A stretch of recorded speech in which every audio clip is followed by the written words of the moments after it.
What is going on, everybody? My name is Ciara Lawler. Welcome to a week of Weird News Wednesday. Wait, it's Paddy's Day. Shaun, Connor, what are all these leprechauns doing in the studio?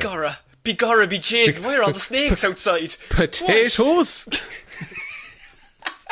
This is Weird News Wednesday that has somehow dropped on everyone's favourite day to celebrate us. Yes, I think, and correct me if I'm wrong, when we started this podcast, we timed it perfectly.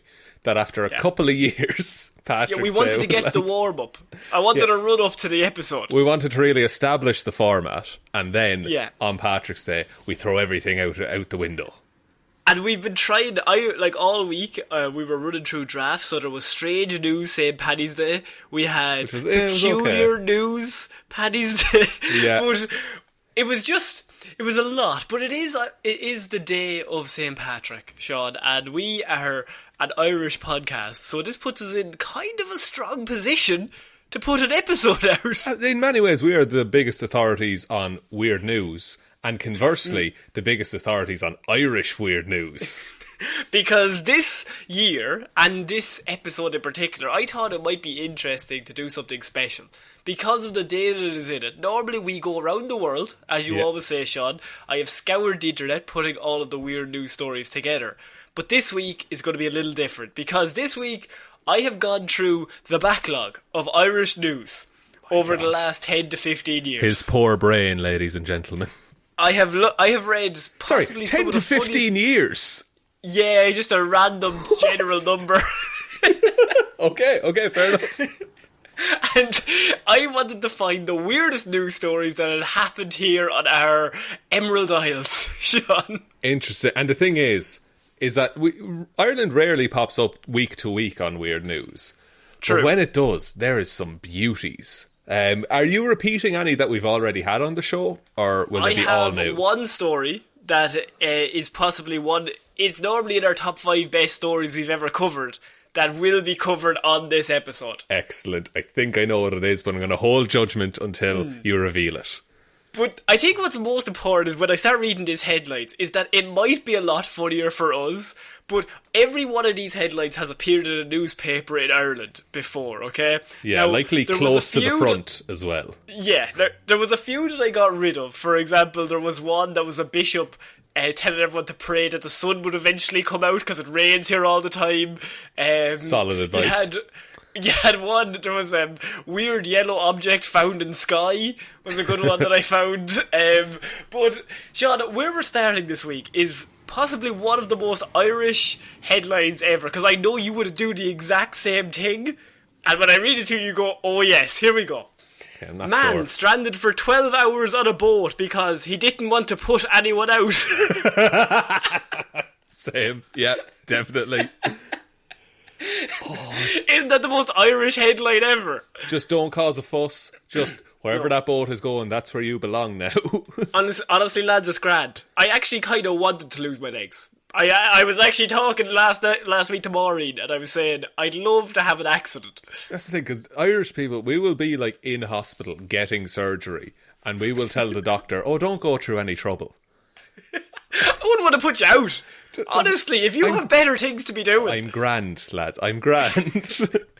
A man stranded on his boat in stormy conditions for more than 12 hours didn't call for help as he didn't want to put anyone out and had to be rescued by the lifeboat service eventually.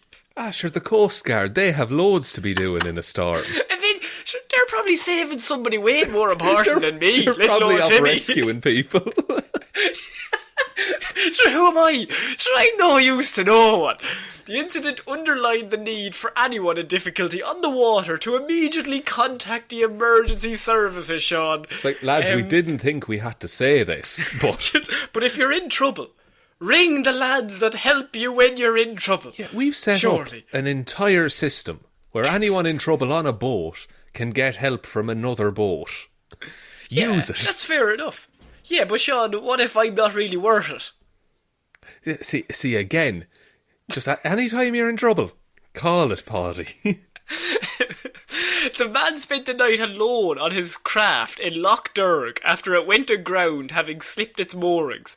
And the alarm was raised at 8:50 a.m. this morning by a passing cruiser. So he was out all night, Shaun. And did he just, turn in for the night? Did he just sleep stranded in the middle of a lake, or was he awake the whole time? Just, know how it is in weather conditions that are very stormy and you're on a boat. Well, nothing to do here but sleep this off. There's no point in calling anyone. The Valentia Coast Guard asked the Loch Derg crew to investigate the report made by the nearby cruiser, and which had run aground behind Hare Island overnight. The winds on the night were force 5 gusting to force 7 winds. So he was nearly blown away, but he still didn't want to ring anyone because he didn't want to put anyone out, Shaun. He didn't want to cause any hassle. Sure, everyone would be talking. He could never show his face in town again. Did you hear Simon? Fucking didn't tie his boat up properly, ended up in a lake. Well, he's dead now. Yeah, but it would have been more embarrassing to call for help. Yeah. Simon would have been seen as a bit of a weakling. I told him, if you drown to death, don't come crying to me. The crew eventually found one person on board asleep in the cabin. He was safe, unharmed and wearing his life jacket, but had been stranded on his boat since 8 p.m. the previous evening. He had been reluctant to call the rescue service, anxious not to put anyone out or to ruin anyone else's day with his troubles. Surely they sign up for that when they become rescue services. I like how he put the life vest on, because he clearly knew, look, this isn't a great situation. I'm probably going to die. But, I mean, I don't really want to die a fucking coward, so I'm not going to ring anyone. That's it. He didn't want people to find him without the life vest and think he died an idiot. He was like, no, he died smart. Kind of. He should have called us. Shaun, I think when I read this headline, I was just like, I think to get the listeners into the mindset of Irish people, this was the story to start with. Because this man is in level 7 winds that are probably blowing the shit out of his little boat in the water. And he's going to probably die. So he puts sticks on the life jacket. But it's just about a case of, well, sure, look, if it happens, it happens. Otherwise, it'll be grand. He said, it'll sort itself out, or I'll die. And that's what we're raised with. That's how we solve our problems. Is you just wait it out, and eventually you might die. Actually, that's how I started eating spaghetti bolognese. This is a fun story. It's not a fun story, but because I used to be a very picky eater when I was a kid, right? And then I made a friend, and I went over to his house. I don't believe this story so far. Go on. This seems like made up. And what was put in front of me was spaghetti bolognese. And what I was always raised with was, don't make a fuss. Don't make a fuss. No matter what happens in somebody else's house, even if they give you the one thing you're allergic to, you eat it. Yeah. Like, I eat so many things out of politeness, it's not even funny. But you've eaten stuff at my house. I have. Connor, I am deathly allergic to potatoes. And toast. I hate toast. Yeah, you're a good man for a slice of toast, actually. What if I was like celiac and I was just being really polite in your house? You just were violently ill afterwards. Couldn't record for days. But it was for that one day. You know what I mean? Didn't want to cause a fuss. And I love spaghetti bolognese now. Well, it's a heroic story, I think. I think it shows growth. It does, I suppose. Okay, we're going to move on from that Irish piece of news to another Irish piece of news. I should also note that Shaun is drinking a can of beer as we do the Paddy's Day episode, which I think is very on brand. It's roasting in Ireland. It's the only cold drink, because it was in the fridge, it's the only cold drink in the house. And mad for the sup, of course. So why have you had 7 of them? It's the only cold drink in the house, Connor. Because it's the tolerance. I need the tolerance to do the show, Connor. Think about it. I have to drink to be cool. Fuck me, that's harsh. Sorry, Connor, back to your spaghetti story. Spaghetti story. Oh yeah, I was piss drunk, right? I had just made a friend. Okay, Shaun, we're going to move on to our next piece of news. And there's one thing in Ireland that maybe a lot of people don't know. And it has many different names. But here in Ireland, it is known as either bacon and cabbage or ham and cabbage. And so, Shaun, our headline, what would you describe as ham and cabbage? Is it exactly what it says on the tin? It is, I would describe it as bacon and cabbage myself. The popular motto in my house, I'm a savage for bacon and cabbage. Jesus Christ. But it's boiled cabbage and fried bacon put together. And you boil the cabbage until there's no taste. No taste. And you boil the bacon, a big piece of ham until there's no taste. Stick them on a plate together. Fucking whack that down. You can have spuds with it. That's nice. Yeah. You're going to need salt, I'll be honest. You're going to need a lot of salt. To preserve you, but mostly also for the food. Just so you can stomach it. But Shaun, it's kind of a household, it's a staple here in Ireland. There's no real family that doesn't go at least one time every fortnight without having bacon and cabbage. Bit of bacon and cabbage, yeah. Yeah. Because I have man bribed with bacon and cabbage courtiers. What did he do? What was he willing to do in exchange for bacon and cabbage? Because if it's murder, Connor, I don't understand. No, it's not murder in any way. It's actually dumber.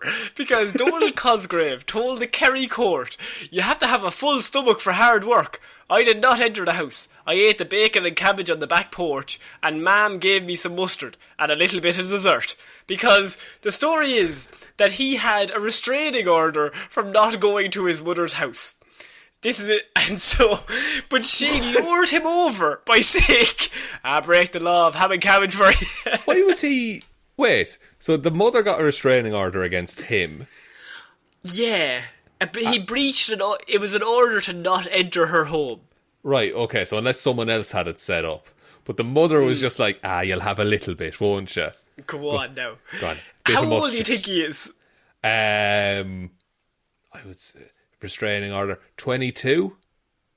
A 50-year-old man told the court that he was bribed with the offer of home-cooked bacon and cabbage to go to his mother's house and cut the back lawn for her. What? Just break the restraining order to cut the lawn. Yeah. He said, I'll do it on one condition. And he insisted, though, to the court. This is all in the courtroom. He ate the meal. He'll agree to that. Yes. But it was on the porch. He didn't even enter into the house, so he didn't break the no-enter rule. That is technically true, which is the best kind of true. My question is, and I don't know if this will give us an answer, but did he get away with it on that argument? Well, he said he called to his mother's home at Woodlawn Estate, Killarney, because she offered to cook him bacon and cabbage if he cut the grass, which was the deal. But that's a normal conversation if there's no restraining order involved. But he has been barred since July 1st of that year from going to the home or entering the house. Right, and who told on him? In effect, it amounted to a bribe because nobody could resist his mother's cooking, he said.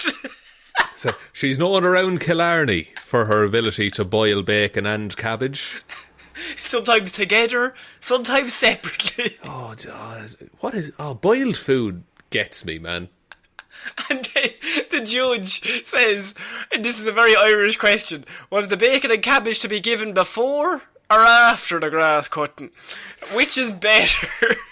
I mean, look, in terms of energy, have the bacon and cabbage beforehand, get tanked up, cut that grass like nobody's business.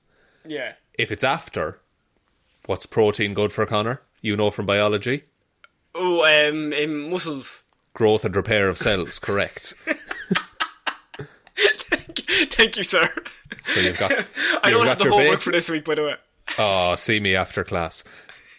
So you got the bacon, you got the iron from the cabbage, and you have the starchy goodness of the potatoes for the slow release energy of the carbohydrates. That's a very, very well balanced, very bland meal. Correct. Oh, you won't enjoy it. but no, it'll do. it's obviously, it's not like tasty. Like, we just want to make this clear. This is an Irish meal. Ireland is not known for their food, I would say. Like the Italians, the French, they've got lovely foods. Yeah. The Irish, we just boil the shit out of something, stick it on the plate, a bit of spoons. That's it. What we want to throw everything into a big pot at the start of the day, and at the end, save time. You dish that out to all 8 of your kids and your grand. How do you think we came up with stew? Stew. Just fucking leave it in boiling water. That's it. Just, how much veg do we have? It doesn't fucking matter. Throw them all in. Is it gone off? It's grand. It's boiling. It'll kill the germs. Do we have a very, very tough piece of beef? Fuck that in. We'll chop it up into squares. Just, do you want ox tongue? Do you want to eat tongue today? So Mr. Cosgrave said it was before. He said you have to have a full stomach for hard work. I did not enter the home he wanted to stress, though. He said, I'm not breaking the law, I didn't enter the home. But then he said, but then my mother gave me a little bit of custard and a little bit of dessert for being a good lad. Because my mammy loves me, and I did a very good job. So He's 50. He's 50, yeah. Now, that being said, bit of custard and dessert. Nothing wrong with that on a warm day after cutting the grass. And he, riddled with hay fever. He's done snotting all over the place. He had arrived at his solicitor's office that day with a pair of sneakers and grass deposits on the runners, and he was not sneaky and was telling the truth. He said he turned up with his shoes. Look, Judge, there's grass on them. I cut the grass. I cut the grass for me mother. You know me mother. You wrote that letter about her. I didn't read it. What was that about? Was that an order to say go visit her? Is that what you said to me? Was that to be the best son in the world? Did I win an award? I am your order. Wait, no, Your Honour. Your Honour. My order is ham and cabbage. Sorry, do you work here? Just, can I have extra ham and extra cabbage? So, Shaun, what do you think of this man's story? He said he broke the order, but only because he was bribed by his mother with the promise of bacon and cabbage. Look, the thing is, and this is absolutely true, the mother absolutely would not have let him say no. No, once you turn up into that home, Irish mother, you're not leaving without the bacon and cabbage in your stomach.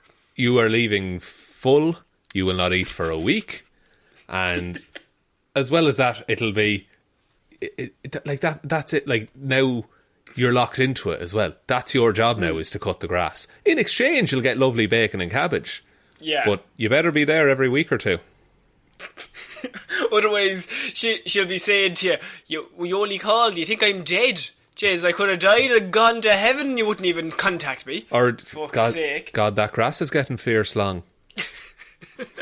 I've been dying to make some bacon and cabbage, but I haven't got around to it. Shame we couldn't solve both of these issues. So Shaun, not only is Ireland known for their bacon and cabbage, I mean, it's Paddy's Day, we're also, I would say, the word I'd like to use is roguish. Roguish? There's some rogues here in the Emerald Isles. And on this call, yes, correct. Not on this call, certainly not, because this story involves a very attractive Irish bachelor that struggled to clear the bar after closing hours because he was so attractive. Oh, he was such a ride, no one would leave. A roguish bachelor bar owner, whom Kenmare ladies found irresistible, was finding it very hard to clear his premises. He told the court on Friday. He had to say this. He was just like, Your Honour, I didn't ask for this. He just takes a step back and just like, his hands just motion down his body. Your Honour, do I have to fucking explain more? Look at me. Sure, what can I do? What can I do? I can't beat him away with a stick, Your Honour. Sure, I've always been said I was class. That's what they've said to me, and I've just gone with it. I've just gone with it, and now finally it comes back to bite me. James O'Connor, 41, a bachelor of O'Connor's Bar, the Square, was before the court on allegations of serving drink after hours on 2 separate occasions last summer. Not great, James. I'm going to see can I find James O'Connor of O'Connor's Bar, and I will give the verdict of how attractive he is. But this is Irish news, so he could look like a fucking tub, and we'd be like, fucking hell. Fucking hell, he's some man. In Kenmare, you say, is it? Yeah. Okay, let me pull it up here. Oh, if that's him. Would you leave the bar? I don't think I could leave the bar, honestly. Oh, fuck. He's glowing, is he? Oh, he's absolutely roguish, I would say. Roguish? If I were to pick a word. Yeah. It's just also there's... a lot of the stories are like, the search is on for a good-looking Kerry bachelor. I think I found him, but there's a bunch of images of just like Michael Fassbender. He's on it. There is it could be Michael Fassbender. Ted Danson from Cheers. Is he from Kerry? He could be. There's no way Ted Danson is from Kerry. No, I think Ted Danson would never set foot in Ireland. No, I don't think so. There were apparently... Now, Shaun, do you remember when I said that he couldn't get the women away because he was so attractive? He was just the most handsome barman Ireland has ever seen. Well, there were 100 people on the premises when Gardaí called at 10 to 2 in the morning. An hour after closing time. Look, I would just like to say, maybe he's not that good looking. Maybe he just leaves the place open long. Maybe he says, you can drink all night, boys, don't worry about it. Yeah, or like, because how does he address that in like his life? If that's the case, because if 100 people will stay around just to look at this man, how does he go to the shops? How does he get anything done ever? He doesn't have time to do anything other than be a rogue and open his bar. Like, why would you open a bar if you're cursed with these good looks? See, you know that me and you are not blessed because we're like, yeah, he's cursed. It must be a bad old life for him. Connor, that's why we stick to an audio medium. If this was a video podcast, my God, we would never get offline. And apparently there was around 28 on his premises again after hours a month later, Shaun. So the first one was in June, second one is in August. So 2 months later, there was another 28 people. Now the 28 could have been all women, but it's not said. Could be some men as well. We're not ruling anyone out, but if he's that handsome, maybe it's men, women, children, everyone. I would say it's universal. We'll leave children out of it for the sake of a maybe children a funny is for, discussion. Health and safety. For health and safety. You know what I mean? I do. No, like, surely he's the most attractive Irish man to ever live. I thought Fassbender had that. But if this man's also rolling from Kerry. Up... Also from Kerry. What the fuck is going on down in Kerry that all these... What are they drinking? What are they? What's on tap in O'Connor's? What's on tap in the bar? I want to know. Is it... Wait, hang on. Judge James O'Connor said other people who wanted exemptions paid €400 and Mr. O'Connor was not being fair. So, hang on. Are they the both judges named also O'Connor? Named James O'Connor. Are they both named James? Ireland is fucking ludicrous. What are the chances? So Judge James O'Connor said that Mr. O'Connor was breaking the law and everyone would have to pay €400.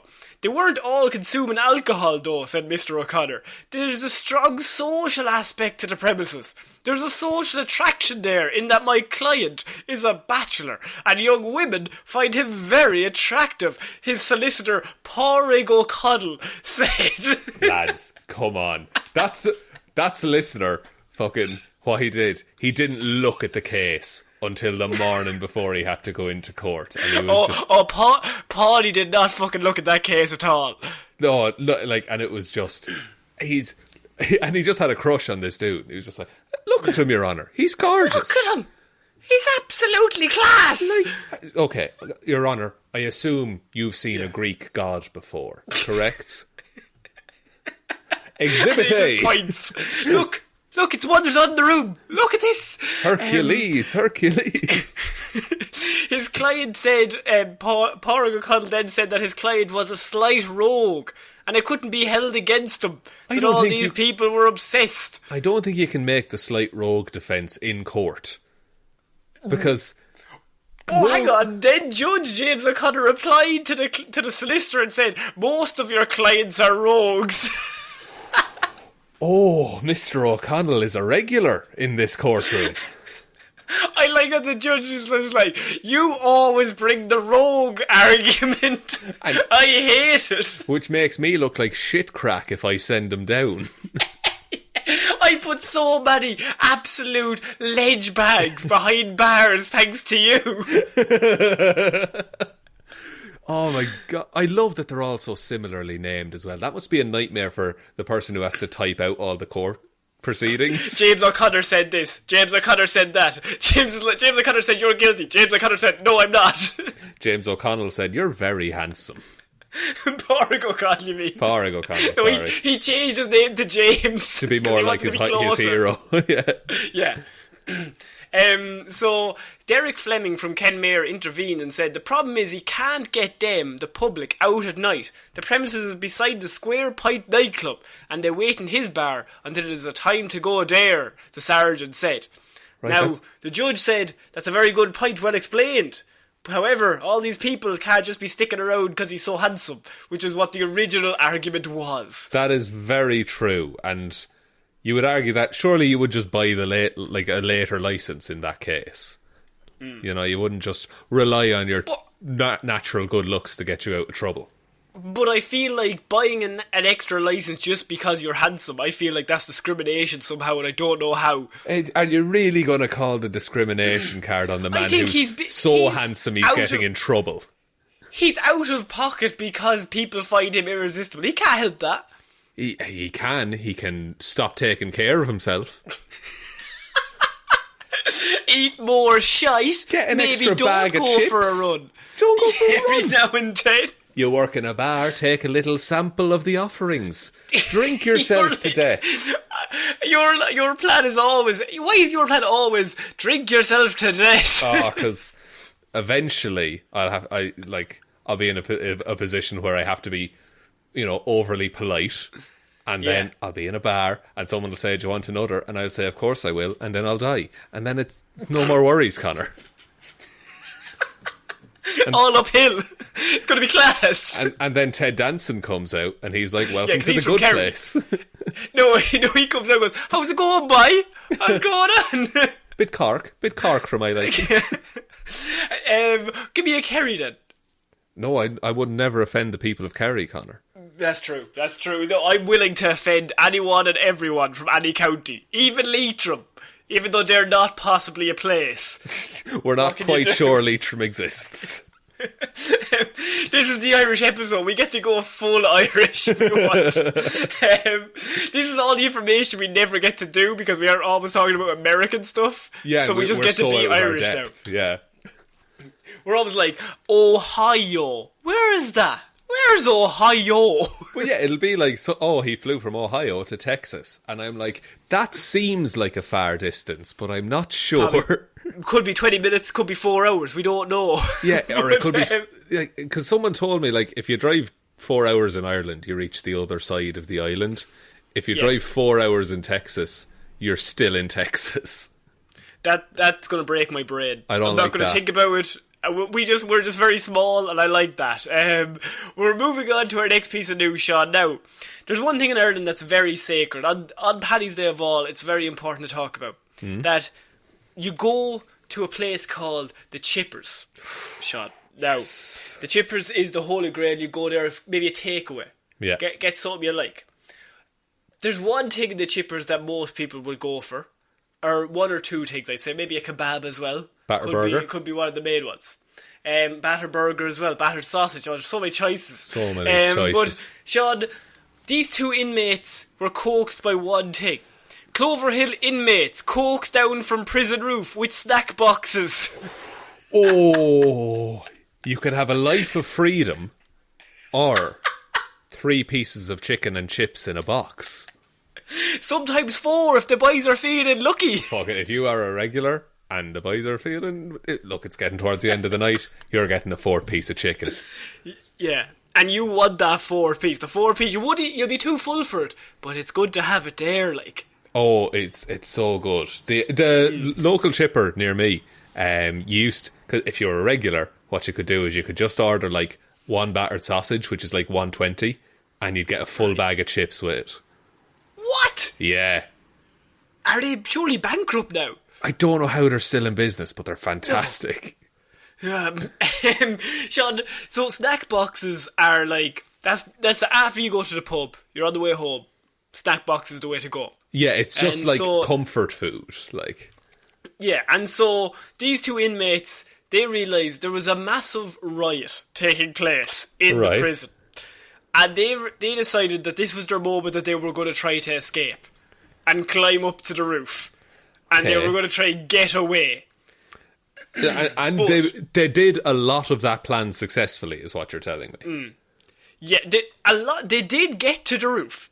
This was, now, all these new stories are obviously a bit old, so it says last Wednesday, but this could have been 10 years ago. Right. So prison control and restraint teams utilised to remove inmates from the prison yard.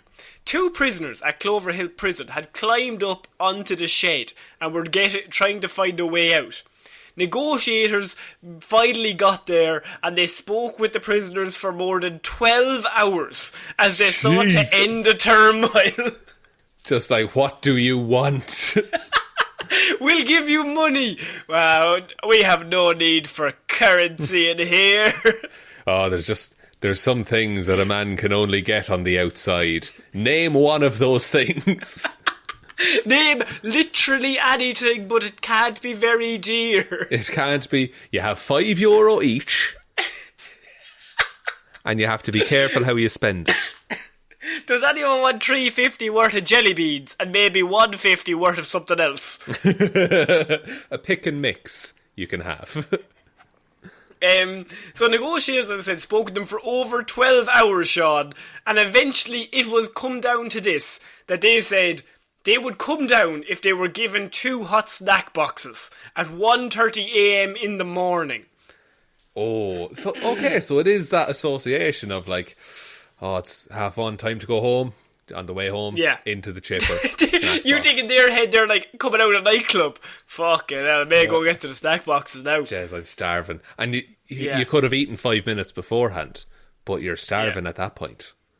Yes. Speaking to the Independent, a source said the prisoners go up there, but soon they realise that there's no real available exit there, and they start to get cold and they start to get hungry, and they don't want to lose face. So there's nothing wrong with offering food, and the situation ended peacefully. Thanks be to God. Thanks be to God, Jez. Thanks be to God, Jez. Bless and save us. Jez, could have been an awful thing happening there. That only appears in Irish, like, small country village articles. Like, thanks be to God now. Thanks. Love it. Thanks be to God. Clover Hill's in Dublin, though. Like, it's not like it's it is, nowhere. I love that this is a regular occurrence, that the prisoners get up there and they're like, oh, those fools, they left an escape route in the prison. And you think they have like a big room full of snack boxes? Just that, right? We'll fire up the microwave. Jesus Christ. So what does he want? Snack box, kebab, fucking battered sausage? We have it all back there. Do you think they have an account with like the chipper? And it's just like, yeah, 2 more. I think they have like one of those van chippers. Like, your man just drives up outside the prison and they go out and just put in the 2 orders. All the guards get like a nice little midnight snack as well. What are you getting, Tom? Tom, what are you getting? Chicken burger. Fucking hell. And Tom got a veggie burger last week. He's a fucking madman, this chap. Is Tom feeling alright? Jeez, he's not getting the same usual thing he always gets. I think he's a bit sick. Jez, he must be depressed. So yeah, these 2 prisoners in the middle of the riot, all these prisoners are all attacking each other, and they're all just like massively trying to murder probably other gangs. These 2 guys see this as their chance. Yeah. They try to make the escape. They soon realise they can't escape, and then they think, sure, we might as well get fucking something out of it. I'm not going to be up here for the crack, like. Yeah, I'm not just coming down, like. I'd rather just live up here. But if there's 3 or 4 pieces of chicken and some chips on call, yeah, maybe in a very weak cardboard container. Oh, that falls apart as you're eating it. I want the grease to be all over it. And garlic mayo as well, please. Thanks very much. Actually, do you have a can of Coke? Can of Coke? He's looking at his parrot. Can of Coke? Fanta. Jeez. Can of Fanta, please. Fanta. Must be depressed. He must be depressed. If you don't get a burger and a can of Coke, Jess, you must be depressed. Fucking hell, what's going on with you? Everything alright at home? I'm in prison. Everything's not alright. No, I'm in prison. So Shaun, we're moving on to another section of Ireland, and that is Catholicism, or religion in general, is what I'll say. Risky subjects. Risky subject, but Father Ted has come and gone, Shaun. I mean, I think we're okay to talk about Dublin Priest, which is the start of this headline. Right, okay. Continue on. If this ends with climbs onto roof of prison and asks for a snack box, I'll be excited. I hate snack boxes is my next line. My God. Must be depressed. He must be depressed. Dublin Priest says he is bored, or he bored 2 armed burglars out of his home. Oh, that definitely was an episode of Father Ted, I'm pretty sure. Isn't there a priest that's really boring? Father Stone, yeah. He talks real monotonous and everyone's fucking sick of him, and they leave. Just like this. When asked what went through his mind when he found a gun in his home, Father Arthur O'Neill said, "You couldn't print that! Ha ha ha!" No, you couldn't, Big Arthur! Jesus fucking prick Christ! You couldn't print that now, lads! You couldn't print that! Alright, I gave my self-confession later, I was grand. Can you get away with that? Just really quickly, if you're a priest and you do something bad, can you give your self-confession? I don't know. I don't think that... I think that's not in the spirit of it. I think you have to go to a different priest. Yeah. I think it's against the rules somehow, but I don't know how. Yeah, it'd be like us rating ourselves 5 stars on whatever podcast platform we're listening on.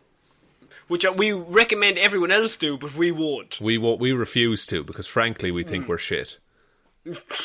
That's the Irish way. I wouldn't want to put you out if you don't want to rate us. Not to put you out, but if you could rate us on fucking iTunes or whatever you're listening on. Deadly. So, the priest told the Journal that when he was awoken at around 5 a.m. on Sunday morning, on the day of the Lord... He was about to get ready for work. Yeah, he was getting up. The one day. Lads, you couldn't have done it tomorrow. Wednesday, I'm doing nothing. This day I'm packed. My schedule is packed today. Do you think he went on to do an excellent mass and told it as like a funny anecdote at the sermon? Oh yeah, he did. He absolutely did, because he told the news that he woke up around 5 a.m. on Sunday morning when the alarm went off in his home. He told the alarm company that called that he was fine, thinking the alarm was a mistake. However, he then turned over in his bed to find what looked like a machine gun pointed to his head. Holy shit. Yeah, no, I'm grand, yeah, just rolls over, a big Gatling gun. Alright. That's another very Irish thing as well, is hearing an alarm and doing fuck all about it. Yeah, Tommy Tiernan once had a joke about that if everyone's in a pub in Ireland and the fire alarm goes off, everyone doesn't do anything, nobody moves. Yeah. But if it keeps going off, eventually people will start looking around going, where the fuck, what's going on with that? How do we turn that off? I don't know what's going on. How do we turn that off now? Because there's not a fucking hope I'm moving from this seat at the fucking fight for it. You look. I think he says you look to the left, you look to the right, and if you can't see any fire, you fucking settle back in, get another pint. It's like, not for me, so none of my concern. So O'Neill said he wasn't sure if the gun was real, but that he was worried that when it was pointed at his head, which I think, yeah, you would be. Err on the side of caution on that one, I would say. Yeah. 2 men had broken in hoping to find money, but I told them they had no chance and that they were barking up the wrong tree, he said. It's like, lads, I don't have anything. He puts his arms out and thunder and lightning starts going on beside side. He goes Boys, Super Saiyan. You've walked into the wrong fucking home. It's a very honest thing as well. Just like, Jez, lads, if I had it, I'd give it to you, you know. But you know what? I don't. And I'm sorry about that, boys. I am sorry. No, and look, I wouldn't lie. I'm a priest. Yeah. Come on now. He also said he was surprised that they didn't hit him, just out of frustration. Especially when one of the men was saying to the other, put one in his legs. But he said that he was stubborn, and they were stubborn, and they soon realised they were getting nothing. He said the whole break-in lasted about 15 to 20 minutes and that he wasn't very priest-like with his language during the incident. Oh, shit, he's a bit of a rogue himself, Father O'Neill. In my head, he's John Wick.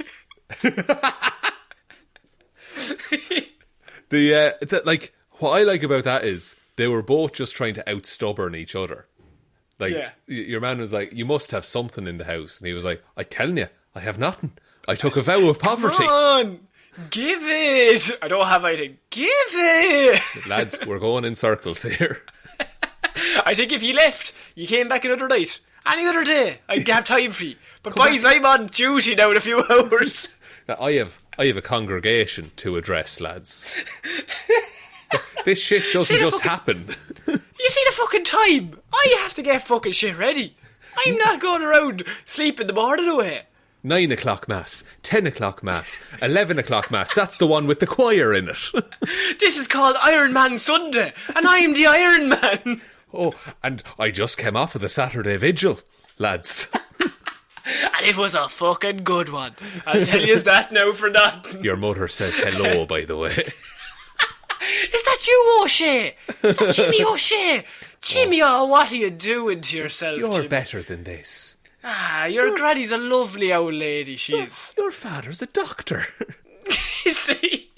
I told him to... the priest may have been scared, but he was brave enough to follow them out the door and shout after them, asking for his phone to be returned when they left. Boys, bring back the fucking Nokia. Come on now. Come on, lads, you're taking... I shouldn't say it. You're taking the piss now. I don't want the curse, but you're absolute devils, and I don't like saying that. I don't like saying it. You don't like hearing it, I'm sure. But just give me the phone back, we'll say no more about it. I told him to leave it somewhere because all my contacts were in it and people had my number to call me in emergencies. I feel like he's describing mobile phones for everyone, but I like his idea. Just he's talking to the journalist and he's just like, no, it's like this little box in my pocket and it allows me to, I can talk to people with voice or I can use words to express what I want. And it actually has everyone I probably know in my phone, and like it's just really cool. If I'm in an emergency or if they're in an emergency, they contact me. It's really weird. You should get one. I'm telling you, it's going to take off. So he's screaming at them like he's working for Nokia or something or Vodafone. He's like, lads, come on. Look, that has 15 gigabytes of data every single month, lads. Come on, I need that back. 40 euro a month, lads. Like, and you can't use it. You don't know the password, and I'm not giving it to you. Give me it back. The pair that might not have been the most Christian of people, but they did manage to leave his phone under a tile in his front garden, where it was protected from the rain.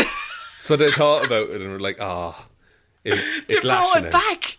They brought it back. So, they must have thought. Do you think that it was out of the goodness of their hearts that they regretted robbing someone, or they were afraid because they robbed a priest? I think you become afraid. I think once he becomes powerful, like, you're fucked. Once he becomes powerful? Yeah, I'm assuming he has superpowers. Oh, and so he has the power of God. So, or like, that's why I said he puts his arms out, thunder and lightning comes up behind him. I think, like, his eyes go black, or his eyes roll into his head, they're like, what the fuck is going on? That's, look, to be fair to the two lads, and this is exactly how he would tell this story, to be fair to the two lads, they put it back under a tile, protected it from the rain. They're not so bad. They've lost their way. Yeah. And then he finishes it off by saying he forgave the men, but then he laughed and said they were two stupid men. So we finished it. Harsh. I feel like that's a bit over the top. Bit unnecessary. It's kicking them while they're down, really. They've already been beaten by a man who didn't raise, like, a fist against them. But no, exactly. Look, I'm glad no one was hurt. I think it's fucking gas that they couldn't agree on how best to rob him, so they just left.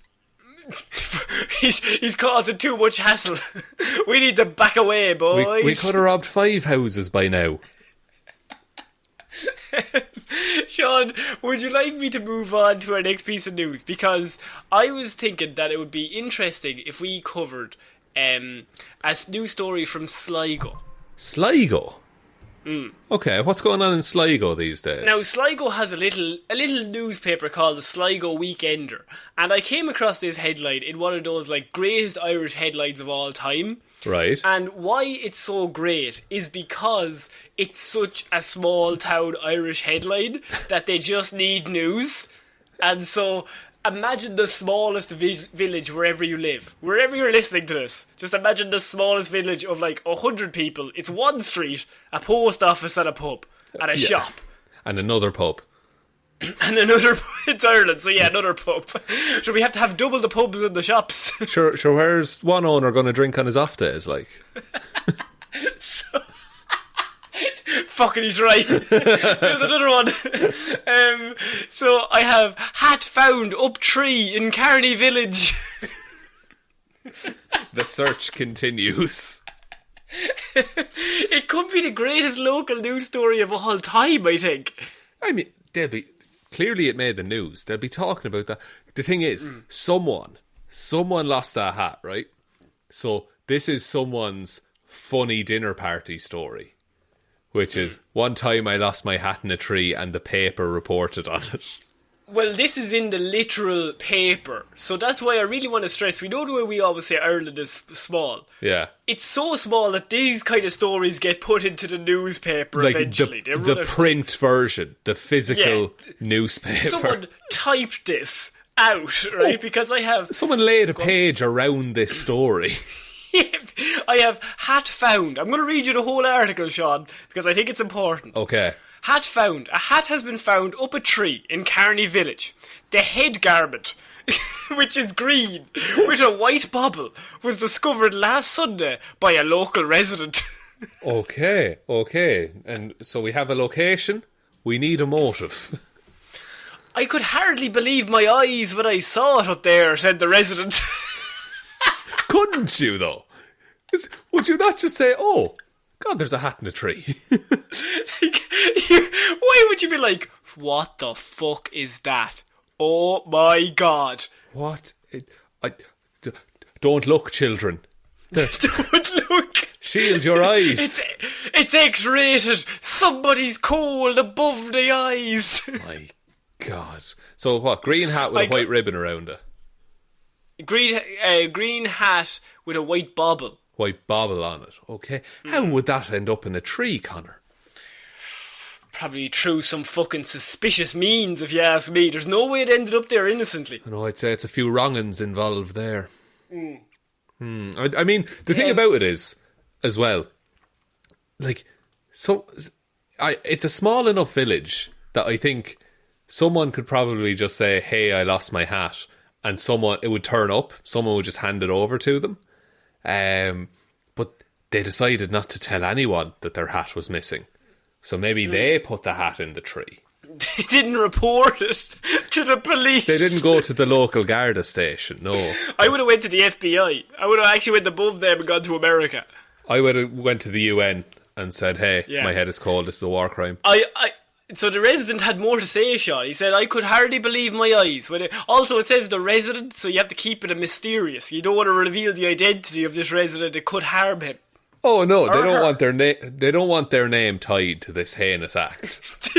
I'm imagining a documentary where like the person is all in black and they've like monitored their voice. They're just a silhouette of a human, and they're like, I could hardly believe my eyes when I saw it up there. Just like the trauma, the horror that I witnessed that day. They said, I got it down with a stick and put it on a fence opposite Laura's pub. Oh, fucking hell. You know what? It would be a good place for someone to find it, because retracing Where would everyone be? Where does everyone go? Laura's pub. Of a Monday, Tuesday, Wednesday, Thursday, Saturday. Not Sunday, Lord's Day, Mass. What about Friday? You stay over on Thursday. Home drinking. Home drinking. The owner now has until December 6th to reclaim the hat, after which it will be destroyed, Shaun. Destroyed? So this is During the winter months, somebody's surely gonna die. What the fuck? Why do they have to destroy it? Can they not, like, give it to charity or something? There's like loads of kids, really cold. Shut up, little Johnny. We're gonna watch as we throw this in the incinerator. That came from the devil tree. That, like, at Christmas. Some kid could have done with that at Christmas. Sure, but, like, okay. It was handed in, I assume, into the guards or the police or whoever it was, into like a lost and found type thing. But then, who handed it in? Because the resident just left it on the wall outside Laura's. I feel like the resident seems to have a lot of loopholes. Seems to have a lot of loose ends in their story. Yeah, it's not adding up for me. I'm just thinking. To be honest with you, it is. Should we get on to maybe Bono or someone to do a song, some sort of live aid for whoever owns this hat?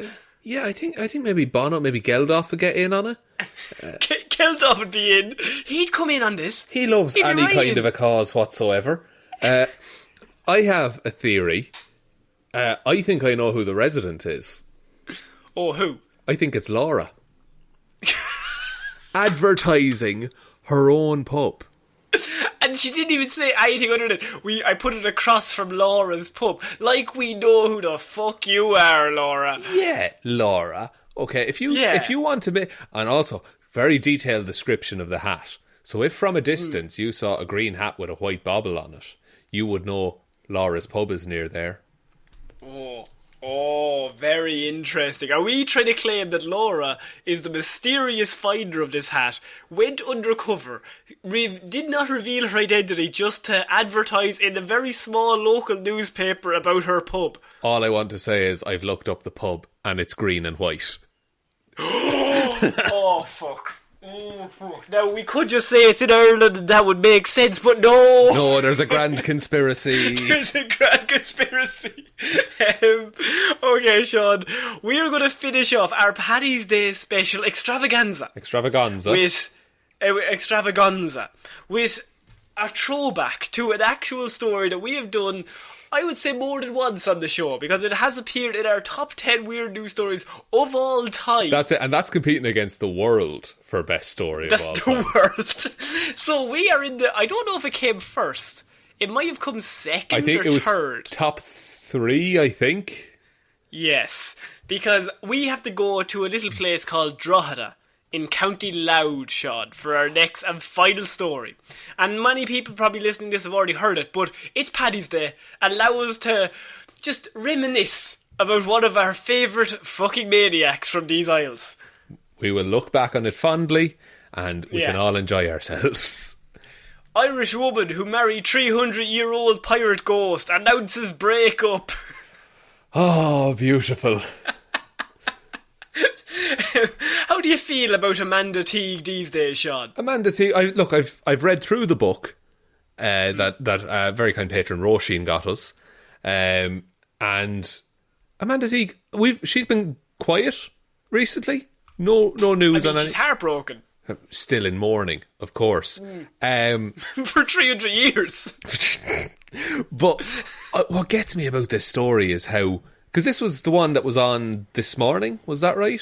No, that was Amethyst Realm. Are they not the same person? I'm nearly sure they Amanda Teague is a 300-year-old pirate ghost wife. Yeah. Amethyst Realm has had sex with over 15 ghosts and then got married to one. Right, okay. Yes, sorry. Amanda Teague is a fan of Amethyst Realm. Amanda Teague is the woman whose job it was to be a Jack Sparrow dress-up gal, impersonator. And so her job was to dress up as Jack Sparrow and go to work, which is fine. But then she married a 300-year-old pirate ghost in her personal life. And I feel like that's where the two lines crossed in the wrong way. Yes, and... Forgive me for getting confused. It is weird that there's 2 stories about pirate ghosts, though.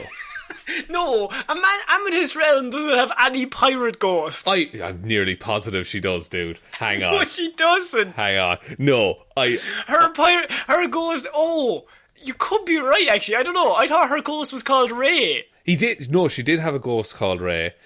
Woman got a divorce from a pirate ghost. Yeah, that's Amanda Teague. No, Amethyst Realm. No, Amethyst Realm will... this is fucking ridiculous. Yeah. Amethyst Realm got married after having sex with 20 ghosts, got married to a pirate ghost and later divorced him. I think after they went to Thailand and he cheated on her. Yes. No, he got mad into drugs. That was it, yeah. He fell in with the wrong crowd. Yeah. They were definitely both involved with Teague, pirates at some point. So we were saying these two guys could have known each other back in the day. They could have sailed together, Connor. They could have been sailmates, yeah. Sailmates. So Teague, who has 5 children from a previous marriage with a living man. Why do they need to confirm that? Because the rest of the story is all about pirates. I love that they're like, she has 5 children, but not from this marriage, from a previous marriage with a living man. You probably know how it works. Yeah, these aren't ghost babies we're talking about. No, I'm not being ridiculous. She believes she had found her soulmate in Jack. Also Jack, named Jack, who was executed over 300 years ago for theft at sea. The marriage was not to last, however, and she took to social media to announce their split. So I feel it's time to let everyone know that my marriage is over, Amanda wrote. I will explain all in due course, but for now, I want to say is to be very careful. Very careful, she says. Careful's in explanation marks. Very careful when dabbling in spirituality. It's not something to mess with. No, it's a very serious thing to get married to a 300-year-old pirate ghost and have a bunch of sex with ghosts. This is all top-tier stuff, folks. We don't fuck around in Ireland. We have stories of lost hats. We've got snack boxes. We also have one of the weirdest women in the world. The escalation involved in these stories, by the way, where we started off with just like funny little story about bacon and cabbage. Yeah. But now we're having sex with pirate ghosts. Now we're having sex with pirate ghosts, yeah. Having built the relationship since 2014, the great sex wasn't enough for Teague, Shaun. However, she gave Jack an ultimatum. He craved the sea. Your loving ain't enough, babe. I need the water. And drugs. And drugs. And cannons? I told him I wasn't really cool with having casual sex with a spirit, and I wanted to make a proper commitment to each other, she told Jack back in January of 2018. If I'm going to be in a long-term relationship with someone, I have the right to be married. I want the big traditional wedding with the white dress. It was very important to me. Can't be super traditional though, can it? Because he's dead. You can. That would be a hindrance to the ceremony, I would say. Yeah, it would. Look, it's difficult. You're going to drop the ring a few times. Just resign yourself to that now. Probably every time, actually, to be honest with you. What if one time it fucking worked, though? Wouldn't that be mad? You'd be fucking freaked. I'd be like, yes! I told you. I fucking told you. She's pointing directly at her mother. I fucking told you. By the way, we never discussed before the effect on the children. She already has 5 children, and they now find that their mother is marrying a ghost pirate. Yes. A weird one, I would say. You wouldn't tell your friends about it, would you? Not at school. I wouldn't say I would open with that at school, no. No, and it's like... And what's it going to be when, like... Because you're a kid, your birthday is like, oh, I got a bunch of presents and cake and shit. What did, stepdaddy Captain Jack get me? It's like, oh, he's not here. He couldn't make it today. Did he get me some gold? Never gets me any gold. Or what if she really leaned into it and was just like, some doubloons? What did he get you? A big bag of sand? Fucking hell, you're doing well this year. Yeah, what's that? That's a black spot. Oh, God. Marriage to a ghost is legal in some countries, Shaun, such as France and China, and so the couple travelled to international waters to ensure the legality of their marriage would be upheld. Jack was represented by a skull and crossbones flag, while his specially designed wedding ring was placed on a candle. Clever. Placed on a candle as he could not prevent a hand on which it would be placed. Okay, that's a clever way of getting around it, I will say. You could have gone a bit more piratey themed, though, and, like, put it on a sword or something. Oh, yeah, I think you could have been way cooler. Yeah, candle, it's fine. I get it. I want my ring on a sword. He also gave his vows with the help of a medium, while a shaman priest presided over the marriage. Obviously, I can't speak for him, but there has to be verbal consent from both people, said Teague, at the time. So the medium was allowed to speak for Jack? Yeah, well, he can speak to Jack, so it's like a third party. Yeah, and just say, oh, Jack says he loves you very much. And it's like her old friend from back in Kids who had a massive crush on her the whole time. Jack said, you should marry someone else. The couple went on the... What? I was going to say, what if he contrived this whole thing? He's just like, oh, Jack said he's running away. He's leaving you at the altar. But he said, stick around. You'll find your next true love around that corner. Give me 4 minutes. He just changes into a tuxedo really quickly. The couple went on to honeymoon in Ireland before returning to Teague's current home in Downpatrick. She claimed that before their split, the couple would go on date nights to dinner and to the cinema, while he ensured she always received a Christmas and birthday present by sending a message to one of her daughters about what he'd wish to buy. What? Yeah. I think we touched on this earlier. Does she get 2 cinema tickets? And does she get 2 restaurant seats? Have you seen the price of a cinema ticket these days? She's buying 2 and nobody's sitting beside her. I am in outrage. That is very, very true. What if someone comes in and sits beside her then? Or what if she's at the restaurant and they say, can we use this chair? She's like, no. It's a long story, but fucking no. I won't get into it, sir. But how dare you? How fucking dare you? So that, Shaun, is probably our top weird news story from Ireland that we've ever produced here. That's absolutely ridiculous. It's weird that it's that one. Like the other one that was in my head, for one we've spoken about before, is the one whiff and you're stiff. Do you remember that? Oh yes, that's pretty good. The fumes from the Viagra factory were affecting people. That's great. That's a good one, isn't it? I forgot about that one. But like it's weird, like the escalation, because there are some ones that are just fucking dumb and small town news, like Laura trying to advertise for her pub, and then there's a woman who thinks she married a pirate ghost. And I love pirates and ghosts, but they're not real. So, Shaun, has this been a good Paddy's Day episode? I feel like we showed people the ways of Ireland. Yeah, that's the thing. I think we're opening people's view of what the country can be, because we're not all lovely and chatty, and we are not a good representation. Some of us are you. Oh, I was going to say we were not a good representation because we're lovely and chatty, but he did. I'm willing to throw you to the dogs. You're an absolute. You're a piece of shit. Case in point, ladies and gentlemen. Case in point. I'm never eating anything out of politeness in your house again. In your hand? I'm not eating out of your hand. Connor, I'll never eat out of your hand again.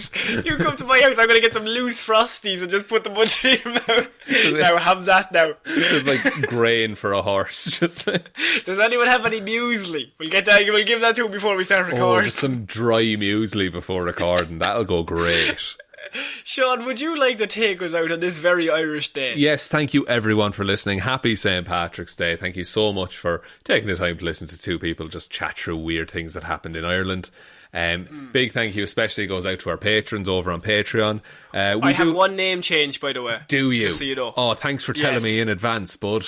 Yeah, I just remembered. Okay, let me know when it comes up and we'll fill it in. It's Waffles. I will say that. Waffles is first on the list, Connor. That's what I just was thinking.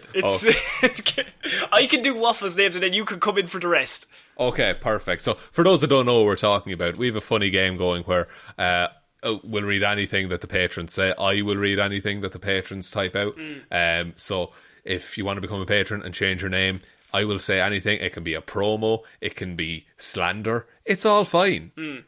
Slander's grand. Slander's grander is what we say here. So big thank you goes out to Waffles. Waffles, 3 cats in a trench coat Williams. Excellent. 3 cats in that's getting updated. 3 cats in a trench coat Williams. Ciara Lawler, David Clarke, Ed Ball, Joe Snyder cut my hair Bernie, Raymond, what seems to be... Fuck you, Raymond. What he said? Raymond, what seems to be the officer problem? Ging. Robbie Williams, CGI Monkey Enthusiast Hally, Ryan Satron Paint Evanson, Shaun's Fear for a Head Jamieson, Dominic, Jessiah Florida Gal Green, Anna Hooks for Hands Hjelmroos, and Lil Dicky got high on THC and felt better on CBD McGrew. Well done. Thank you all so much for your continued support. Really, really appreciate it. There's a link to the Patreon in the description if people want to support the show there. We did recently put up a Spider-Man 3 review, which was a lot of... I was going to say it was a lot of fun to do. It was a slog to watch and fun to make fun of. Yeah, I would say that's probably a more honest representation. Yeah, so that is up there along with all of our movie reviews if you want to take a look at it. There is a merch store as well if you want some shirts or mugs or hats, or there's backpacks. I saw there was backpacks recently, and that's interesting. Backpacks. There are backpacks. For all the travel I'm doing. You can also follow us on Twitter at Heroes for Hire Pod. The 4 is the number 4. Facebook, we have a group there, Detective Divilment's discussion group, where you can post memes and threats. Can they post threats in the group, Connor? Probably. I mean, I might delete them if they're very threatening, but minor threats I'm okay with. So just threats to Shaun is what he's saying there. Yeah, mostly Shaun I'm okay with. You can follow us on Instagram, Heroes for Hire Podcast. You can email any questions or queries to heroesforhire_@outlook.com. But the most important thing to do is just tell one human being that we exist. Just the one, please. And I think that's about it, Connor. I think that's it. So I have been Connor Lawler. I have been Shaun Bean. I will see you next week, guys. Bye.